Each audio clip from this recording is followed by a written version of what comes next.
Hey, what's going on, guys? It's Sam or xJawz, and today I'm bringing you guys another episode of my Create a Class Experimentation video series. If you've never seen a video from this video series before, let me explain it to you really briefly before I get into the gameplay part of this video.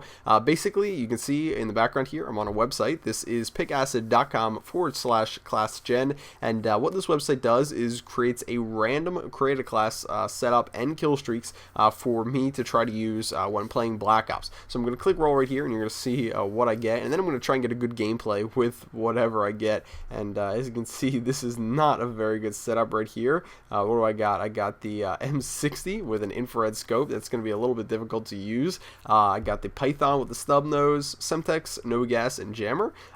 Scavenger, sleight of hand, and marathon. That's not too bad. And mortar team, Blackbird, and attack dogs. That's not too bad either. Anyway, guys, let's get into the gameplay here and see how well I can actually do with this class. Alright, so here we go, guys. I got a team deathmatch gameplay on the map Hotel for you guys, and this was a pretty good gameplay, obviously, that I got with the Create a Class setup and killstreak setup that I got from the random Create a Class generator. And let's talk a little bit about this class and how I fared with it and all that sort of stuff.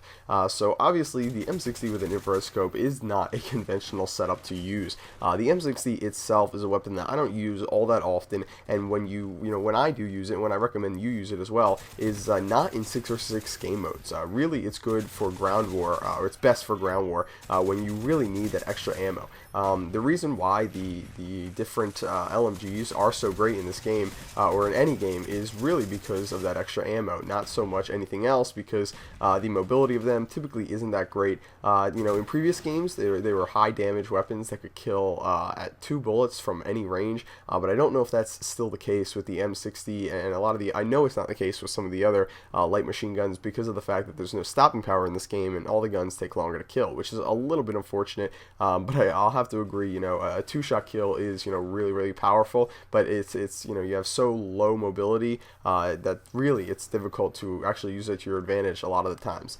So anyway, with the infrared scope on it, that definitely changed things up a lot. You cannot rush, you cannot play aggressively, not that I would recommend you do so anyway, without an infrared scope, but it just kind of goes completely off limits when you put the infrared scope on there. Thank God I had Sleight of Hand Pro on this class, or else I do not know what I would have done, because oftentimes you need to aim down the sight really quickly to get people. One thing I also figured out, because I'm not an infrared scope user, is that if people have Ghost on, you will still see them on the infrared scope unless they have Ghost Pro unlocked. So that's pretty good. I was scared that I wouldn't be able to see them if they just had Ghost on, which would really suck, and it would make things really difficult, because I think a lot of the guys on the enemy team were using Ghost, and that would certainly complicate things. But it was just people with Ghost Pro that you couldn't see, and it's not like the thermal scope from Modern Warfare 2, which I actually have a bit of experience with. I think everyone does, because they were good on the sniper rifles.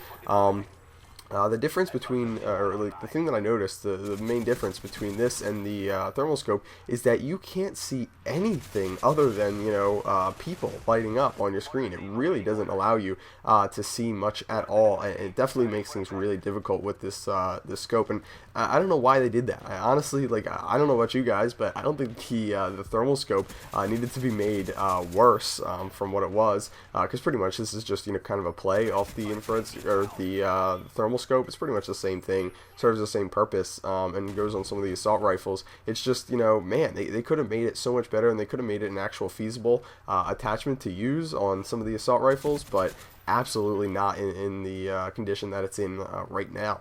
As far as the kill streaks that I was using during this gameplay, the mortar team, the Blackbird, and the attack dogs. Blackbird and attack dogs are pretty standard kill streaks that you see me use all the time. But mortar team, that's something I really don't use all that often. And unlike something like Napalm or Rolling Thunder, which I don't use that often and is pretty good, the mortar team, I'm gonna have to say, is a pretty bad kill streak all in all. I understand a lot of people are gonna tell me that they really enjoy using it and they like it and they think it's really good. And all the more power to you if you prefer the mortar team kill streak to the kill streaks that I enjoy. It's just that I find that I get a lot less kills in games with the mortar than I do with something like I said, the Napalm or the Rolling Thunder or something like that.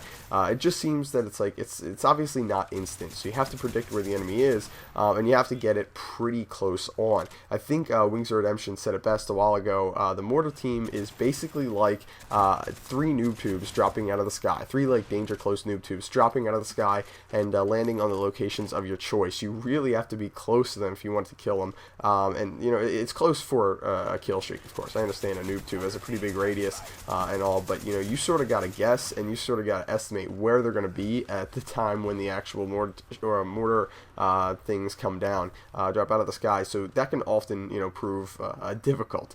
You'll see here the elevators, man, these things got pretty annoying because people kept, you know, waiting in them, and I think it's kind of funny. I don't know if any of you guys do this, but sometimes, you know, when I know there's enemies around me, I'll just hop in the elevator, and instead of using the elevator, and this is a good tip actually, this is not just something funny, but this is actually kind of useful advice. If you've got a UAV up where you just know there's people around you maybe who are going to use the elevators, what you want to do is actually get in the elevator, and you just like wait there for a second, and they'll call in the elevator, and then you surprise them, because a lot of times people are expecting that when well, obviously they're expecting it if the elevator just automatically starts coming down. You can see it just coming down, and then you say to yourself, hey, I didn't call this thing in, I better, you know, get ready and kill whoever's in this, or you know, it might be a teammate, whatever. But when they actually call the elevator, the you know, encounter is sort of actually on your terms. They're not going to be expecting, for the most part, most people aren't going to be expecting someone to already be in the elevator, so when you do that, it usually will surprise them, and it usually makes for pretty easy kills.